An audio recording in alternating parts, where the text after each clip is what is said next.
What's going on YouTube? My name's Phil and I wanted to welcome you to my channel. Today I'm going to show you how to install a JB4 from Burger Tuning on a MK7 Golf R. Mine is installed already, but I will be clear and concise on exactly what you have to do. That way you can get the ball rolling. Expect your initial install time to take you about an hour, hour and a half, mainly because there's a plug you have to get to down here. And I'll show a picture of it right here. That way you'll get comfortable. Now this is good for the MK7 Golf R, the GTI, and the Audi A3 models. You can install this even on the Volkswagen Jetta. Judging by this box, the JB4 can be installed on tons of cars. You're talking about tons of BMW models, Mini, which is part of BMW, Mercedes, and even some Infiniti models, Kia, and even the EcoBoost Ford model. This is not paid advertising. It's just an awesome product made by Burger Tuning. Now, can you purchase this used? Absolutely, but you won't get the awesome support from George at Burger Tuning. He mainly involves himself with the Volkswagen line.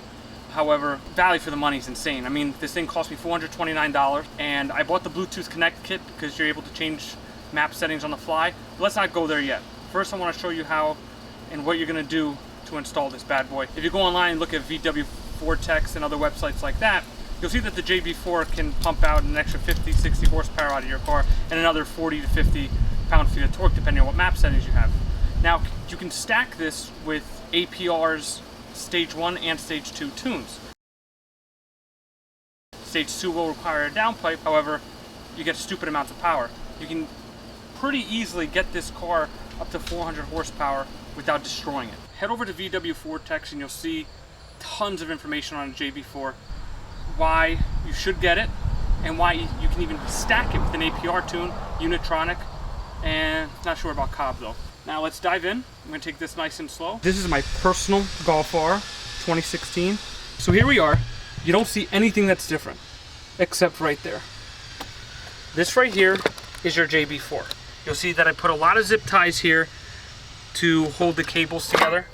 This one here goes to the OBD2, but I'll show you that later. You'll see a posi tap right here that goes to the AFR wire. And then the rest of the plugs will go right in here. So we're just gonna pull this engine cover off. Now, I haven't done any modifications to this car other than the JB4 and that little emblem. I am gonna be doing some work to this, so stay tuned. I'm gonna mod the hell out of this car, and I'd love for you guys to be a part of it. So make sure you like, subscribe, really help me out.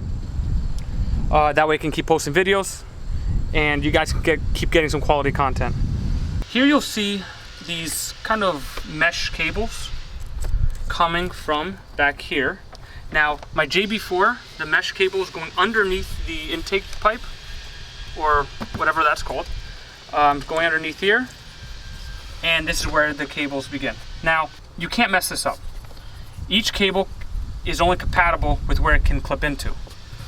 Like this one down here, this one here, and one all the way down there that you can't see right now.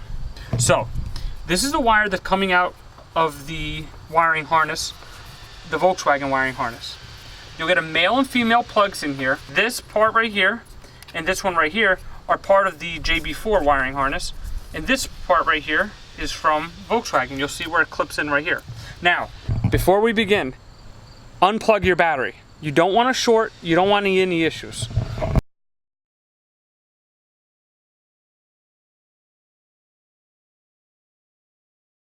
Now, uninstall your battery. You almost want to remove it completely, but that's completely up to you. What I used to keep anything from sparking is I took these terminals. Let me just open this up. I took these terminals. I used zip ties inside these terminals, and zip tied them to the side of anything I could find that wasn't metal, just to keep them away from each other so that there weren't any mistakes that were made. Mistakes aren't worth it. Now, after you unplugged your battery and it's safely removed off to the side, now you want to begin. I started here. Again, these are male and female wires, and none of these, you can't mess this up because all these cables are different sizes, and you can't possibly plug one into the other. It's like fitting a triangle into a sphere. It's like fitting a square. It's like fitting the wrong key into a keyhole. It won't work. Actually, well, you get it. So let's start with this one first. You're going to unplug the Volkswagen cable from here. My JB4 is currently installed. I'm not going to remove it because I'm not removing my battery for this right now. You're going to remove the Volkswagen plug from here. You're going to pull it out, which is this one right here. You'll see that this is clipped in. You're going to plug in the JB4 wiring harness into here. And then the female is going to be sticking out here, and you're going to plug the Volkswagen male into it. Now, it might be mixed in there with male and female, but you'll get it. Okay? It's just, all it is a bypass. That's all it is. Now, there's another one down here. This one was a little bit harder to remove simply because your hands might be too big to fit in here. But go for it. Be gentle. You'll see, I'm going to zoom in for you. This cable right here is the JB4, where you see the numbers 1, 3, 5, 7, 9, right there. Oops. That's the JB4 cable. You see the plug it goes into, okay? This one here, these cables that are going in here, this is the Volkswagen. It's from the Volkswagen wiring harness. And this is the female plug that it goes into. Again, you can't make a mistake. It works. It just fits.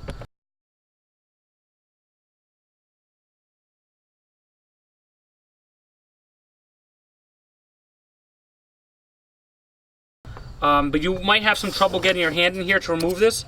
But be patient, take your time. It might come out easy, it might be a little difficult.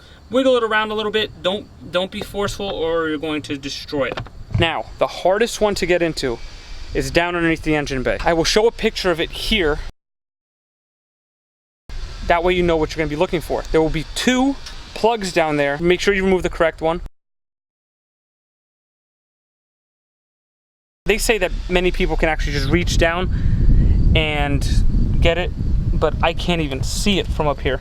So I had to lift my car a little bit. I'm talking, you know, maybe 6 inches off the ground on one side. I didn't put my car on a lift. That one might be the hardest one. Grab a very thin flathead screwdriver. You might be able to pry it open or just, you know, loosen it up a little bit, okay? It's going to be very similar to this plug here. After you're done doing that, you still have to do your posi tap. Now, not a lot of people like doing it, but if you don't do it, then you really just have a JB1, and why'd you spend all this money if you're not going to use it? I tapped the red wire here, okay? That's what you want to do. You're going to unscrew this gray piece here and slip the red wire into a opening in this red cap here, or whatever you want to call it. There will be space for it. You can't really see because it's a very tight fit. You want to pull that cover back a little bit because you don't want Volkswagen dealerships seeing that you put a posi tap in there. So pull it back a little bit, screw in the piece. There's like a little needle there that'll get the posi tap working, I guess. I don't know much about that computer stuff. If you ever want to remove it, you just remove it and slip the cover right back onto where it was. So the last thing that we have to do here is go to the OBD2. This is the fun part, and I'm being very facetious. This wire here is for the OBD2. It's going to travel behind the battery, past the firewall. Don't make the mistake I made when I first installed this in my 1.8 liter Golf. Removed the firewall and removed the grommet back there to feed the OBD2 wire through. You want to feed it from the inside of the car. It's the easiest way to do it. And I'm going to try to show you this the best I can, because if you don't do this correctly, you can be getting a lot of moisture in your car, and it's very annoying. This is the OBD2 plug right here. Goes into your OBD2 port. Now you see my cable's actually wrapped around here. This cover here, you'll see a clip right here for it that covers your wires, I guess. You just want to remove this screw here. Now, I used an Allen key. You don't necessarily need a Torx screwdriver. I used an Allen key, worked just fine. And then this whole piece, well, you just pull it towards you and it'll come out. There's a clip back here holding it. You just gotta pull towards you and it'll come right out. The grommet back there, okay, let me try to zoom in here the best I can so you can see where it's going into. This is the cable right here. You can kind of see it back there. Try to maneuver the camera a little bit better. Now, I didn't remove the grommet. Now, I didn't remove the grommet on mine. I'm actually gonna draw this out for you and you'll see it right after this explanation here. Now, when you remove these pieces and you peel back the firewall just a little bit, there's gonna be a rubber grommet back there. Don't remove it. Do yourself a favor, don't remove it. It's a pain to put back in. So what you wanna do is, there's a large circular part of the grommet that's very elasticy, but it's very strong as well. Now you'll see the wiring harness traveling right through there, and you'll be like, oh, great, I'll pass the wire through there. Don't.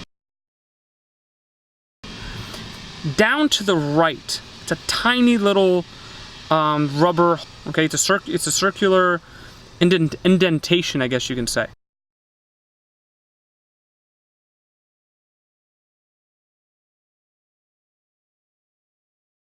It's a circular indentation, I guess you can say. No joke, I grabbed a shish kebab stick and poked a hole through it. Very, very lightly, because I wanted as little as an opening as possible. I wanted the rubber of that grommet to squeeze the cable. So, the way I passed the OBD2 cable through is I used a zip tie and the shish kebab stick very, very carefully. Be careful. You don't have to force it. And you don't use a shish kebab stick. It was stupid of me. Use something that you can just pass it through, like a hanger or something like that. Be gentle and be very patient, because you want to do this right the first time. You don't want a big hole through your firewall. I haven't had any moisture issues. It's been fantastic, and I love my JB4. It's the best bang for the buck by far, and there won't be any TD1 warranty issues because of it. Now, I'm going to show you what the Bluetooth Connect kit looks like, and I'll show you how it works as well. I actually have to update mine, but let me show you how to do that first. That way you can get the ball rolling. This here is a Bluetooth Connect kit, right here. Okay, you see these wires just hanging out. You do have to do some of the connections yourself. There is a great instruction manual in there to show you exactly how to do it. It's very, very simple. So do follow the directions. Don't try to jump ahead or anything like that, because you don't want to fry your ECU or anything like that. I'm going to show you how the Bluetooth app works. So let me turn on the car and let's get to it. Now, because my JB4 is installed and I have the JB4 app, let me show you how to do this. This is typically the screen you'll see on your phone. I have an iPhone, your Android device might look a little bit different. You don't want to turn on Bluetooth on your phone. You don't want to go over to settings and try to connect through the JB4 this way. Don't do this. I'm going to assume that you bought this new. If you bought it used, I don't know what the sign-in options are. I don't know the procedure with that. If you did buy the JB4 new, then you just have to go through the sign-up process. You'll hit connect down here, and you'll see this. And that's it. You'll see my RPMs, so I'll step on the gas a little bit.